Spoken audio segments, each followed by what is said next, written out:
10 Top Women Investors.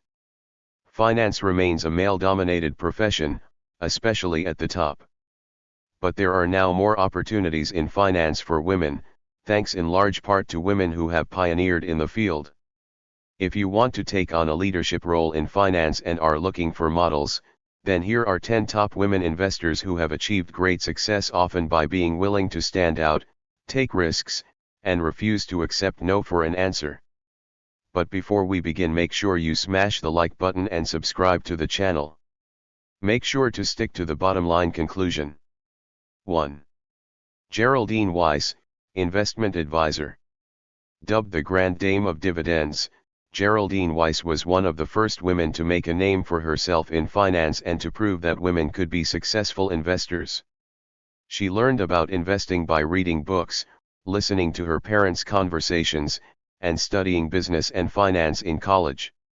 Despite her studies, no investment firm was interested in hiring her as more than a secretary. In the face of rejection, she started her own investment newsletter in 1966 at the age of 40. To avoid further gender discrimination, Weiss signed her newsletter G. Weiss. It wasn't until 1977, when she appeared as a guest on the popular PBS TV program Wall Street Week with Louis Rukeyser, that she revealed her identity, after achieving a consistently successful track record.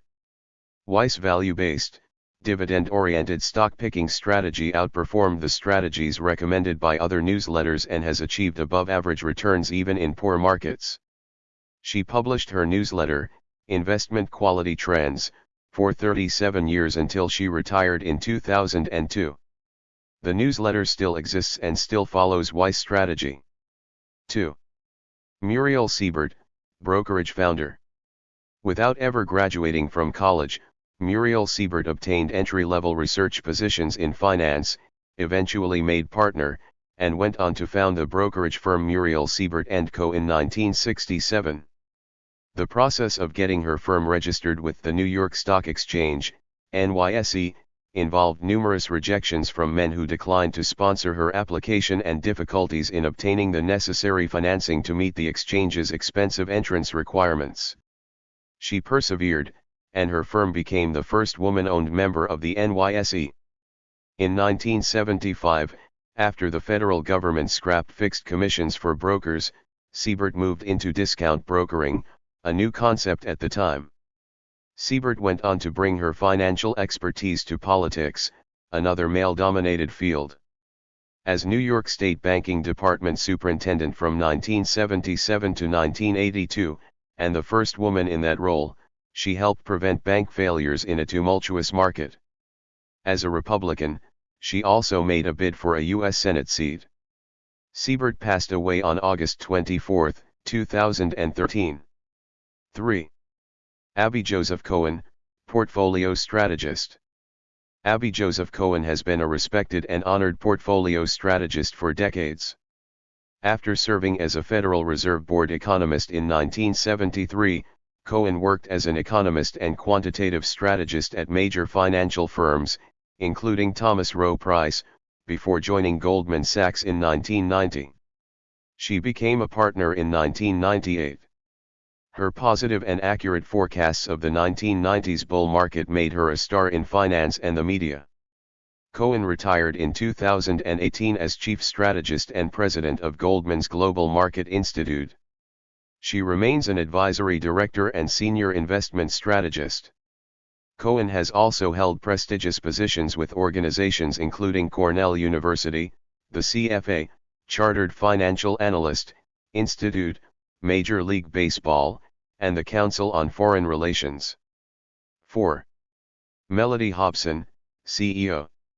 Melody Hobson is co-CEO and president of Chicago-based Ariel Investments.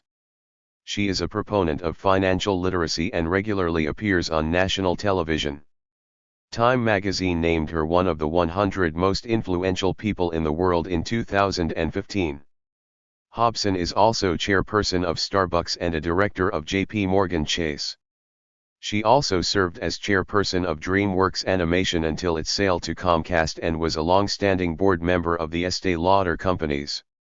Hobson, who has been president of Ariel since 2000 and was named co-CEO in 2019, started her 30-year career at the company as a summer intern. She was recruited by founder and co-CEO John W. Rogers Jr. while she was a student at Princeton University. 5. Abigail Johnson, CEO. Billionaire Abigail Johnson became chair and CEO of Fidelity Investments in 2016, after serving as president and CEO since 2014. She is the daughter of former Fidelity chair Edward C. Johnson III and granddaughter of the company's founder.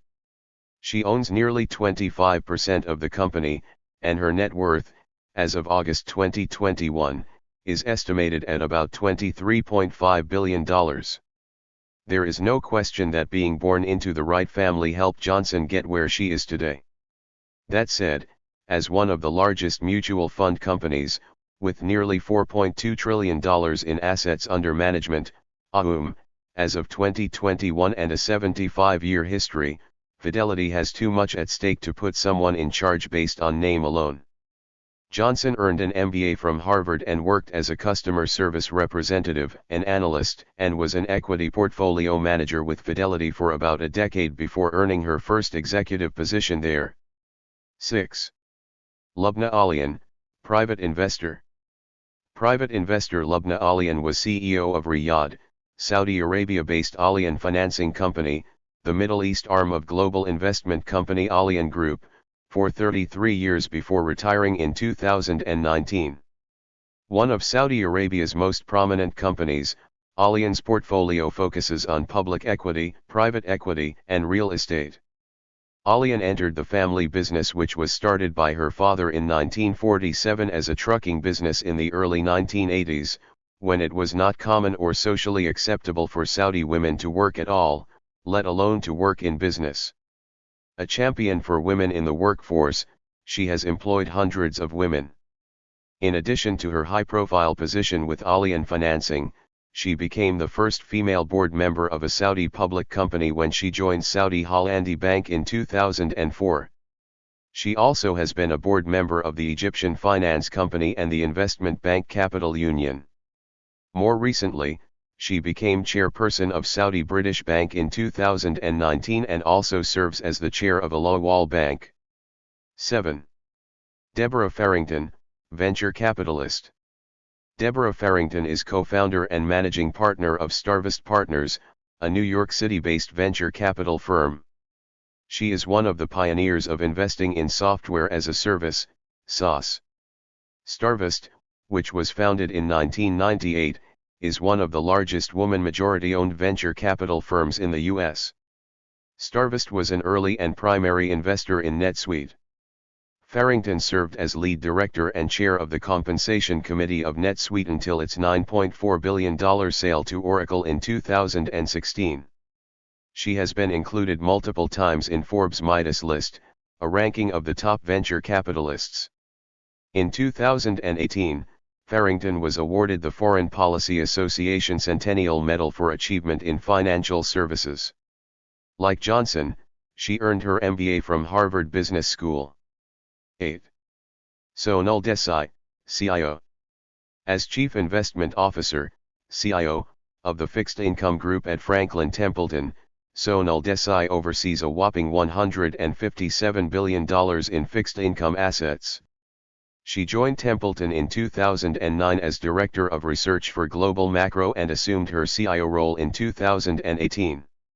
Desai started her career in academia and later became an economist before working in finance. After earning her PhD at Northwestern University, Desai taught economics at the University of Pittsburgh, but a desire to shape policy led her to join the International Monetary Fund, IMF, in the 1990s. In 2000, Desai pivoted once again and worked at an investment bank and a hedge fund before joining Templeton. 9. Suzanne Shank, CEO.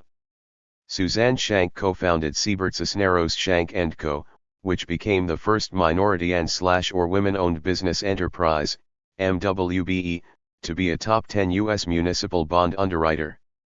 In 2019, the firm that she founded, and led as chairperson and CEO, merged with Williams Capital Group to form Siebert Williams Shank & Co., where she is CEO. Shank initially studied STEM, science, technology, engineering, and mathematics, completing a BS in civil engineering from the Georgia Institute of Technology before earning an MBA in finance from Wharton. After graduating from Wharton, Shank gained experience at a number of Wall Street firms before launching her firm.